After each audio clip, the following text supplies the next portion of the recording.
It's time for the Okami review for the Wii.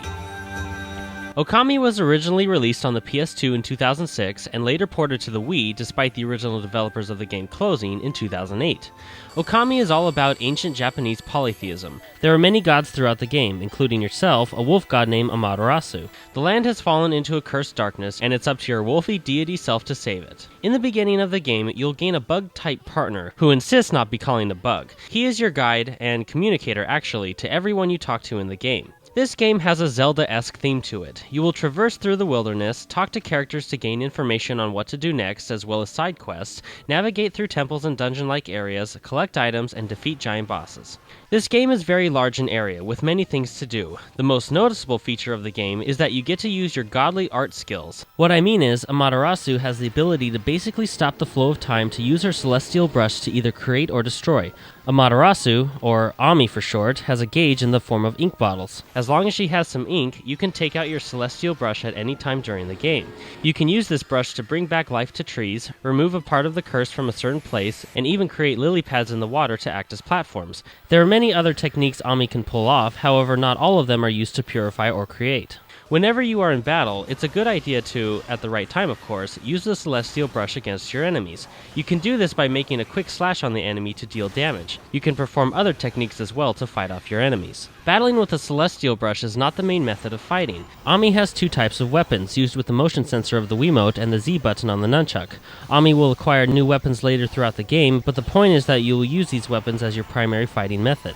You can mix and match weapons to be your primary and secondary. Doing this will sometimes give you options to have a shield for defense. Make sure you test out which weapons should be primary and secondary to fit your best fighting style. The graphics are unique and beautiful. It's cel-shaded, but more of a rough cel-shaded style of graphics. Throughout the game, you are to find specific trees to bring back to life, and when you do this, the area becomes enriched with life, which is very pleasing to watch, as the style of graphics makes all the colors pop with vibrancy. The controls are great for the most part. You'll use the Wiimote nunchuck combo as you play, using the buttons and motion controls throughout the game. Using the celestial brush is fun, but it can become extremely frustrating at times. To draw something, you have to hold down the B button, and using your Wiimote like a paintbrush, draw whatever it is you want on the screen. However, I'd say up to about 50% of the time you try to draw something, the game will not recognize your strokes, and you'll have to keep on trying until you get it right. But it can become so ridiculous because you know that you drew it correctly, but still the game won't accept it. Now the weird thing is, it seems like sometimes the game is bipolar when it comes to accepting your drawings.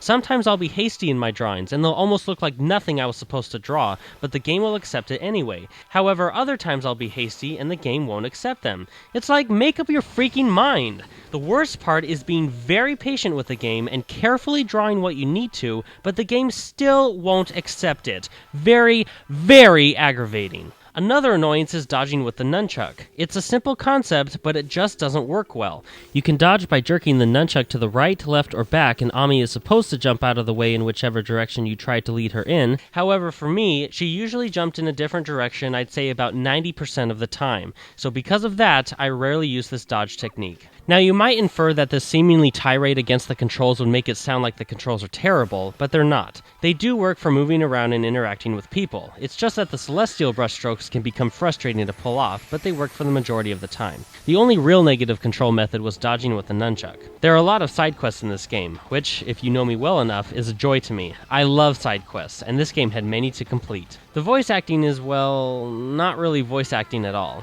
Well, it is technically. People did voice the characters, however the developers took snippets of the script and scrambled them up, which gave us this. It's not a horrible choice, but it can become annoying. The boss fights were fun and strategic. You'll have to use specific brush techniques to defeat bosses, but don't think they won't put up a fight. Probably the biggest downside for me is the fighting. It can become very shallow and monotonous. Even though you gain XP from fights, I actually tried to stay away from the optional battles for the most part.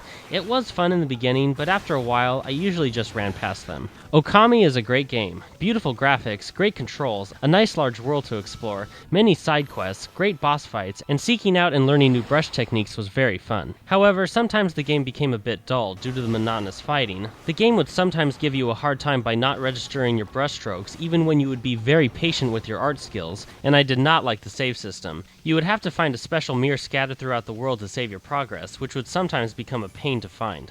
Overall though, it still is a great game. If you like the Zelda formula, then you should pick up a controller and give Okami a go. This game gets a 4.25 out of 5 with the title of awesome.